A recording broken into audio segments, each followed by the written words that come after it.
Good morning, everyone. Good morning. How goes it today? I want to remind you, by the way, thank you for tuning in. That's what I want to say.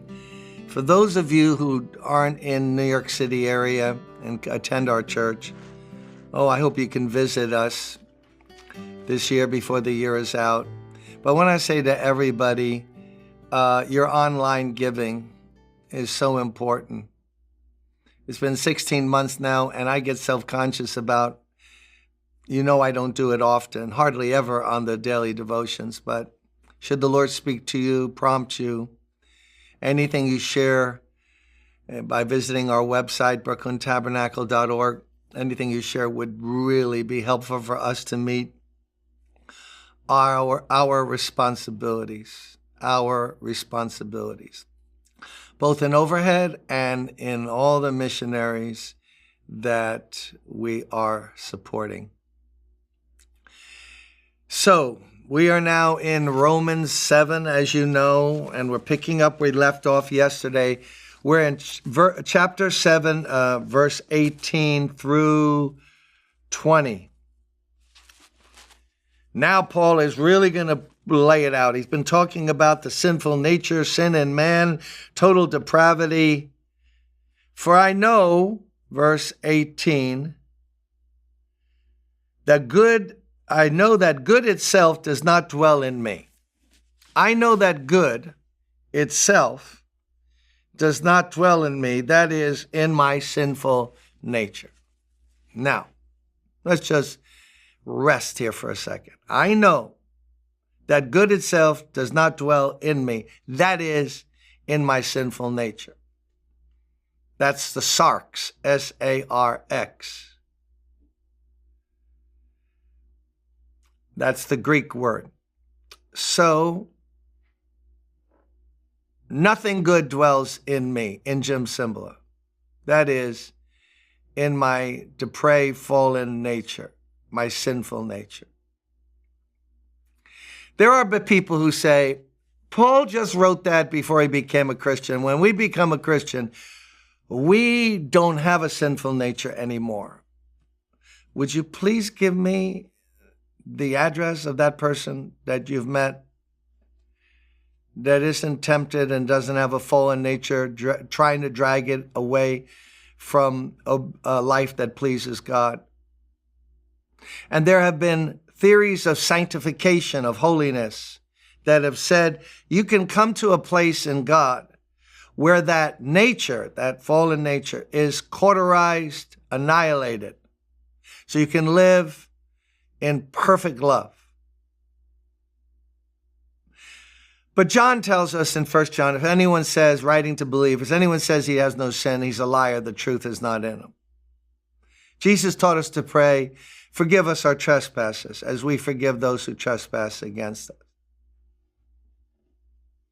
Come boldly to the throne of grace is our privilege, where we can receive mercy. What's mercy for?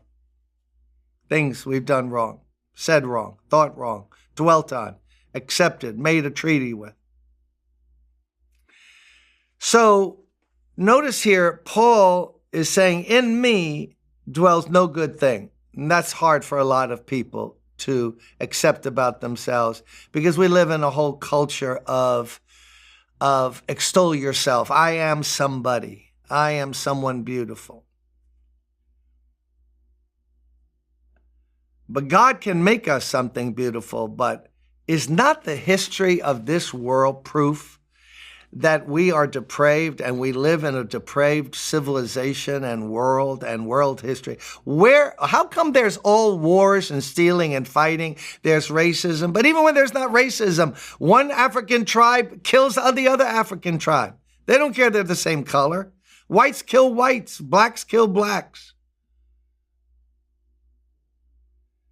The history of the world is stealing, taking advantage of the poor person, the vulnerable person. Did somebody teach people to do that, or is it just inherent in them? It's inherent in them, in us, not them, us. You put kids in a sandbox when they're little, and you put some toys out there. You have to teach them. Now look, I'm going to walk away now. I want to teach you how to fight. I want to teach you how to be selfish and say, mine, mine, this is mine. No, just let him be. It comes natural. In me, that is, in my sinful nature, there does not dwell good.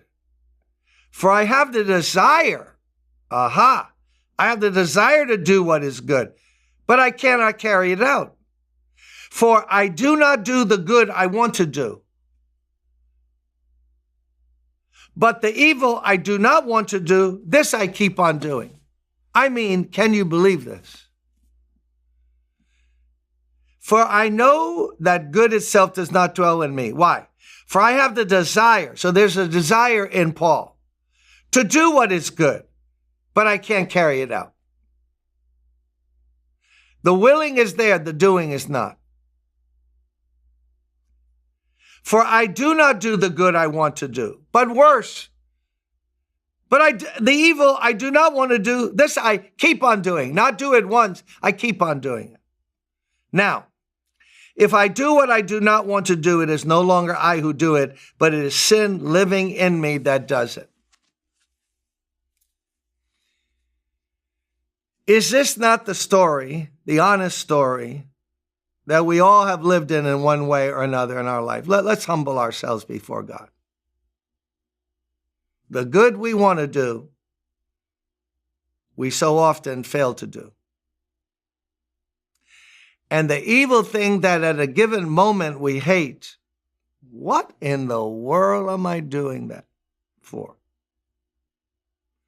Talk to people, deal with people bound by pornography, bound by temper tantrums, alcoholism, but let's not even go into substance abuse, selfishness, bitterness, unforgiveness. I know I ought to forgive. God's forgiven me so much. I've done so many wrong things and he's shown mercy. I should show mercy to them. I hate you.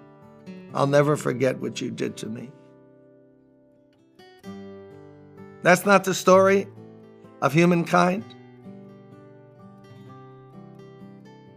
Sí, señor. Seguro, for sure. So Paul now is bringing it right out in the open. Is this strange? Well, you didn't know this was in the Bible? It is. And now God is going to bring us to the victory, but he wants to first kind of rub our nose in the problem so that we'll hold on to the answer. Blessings on you.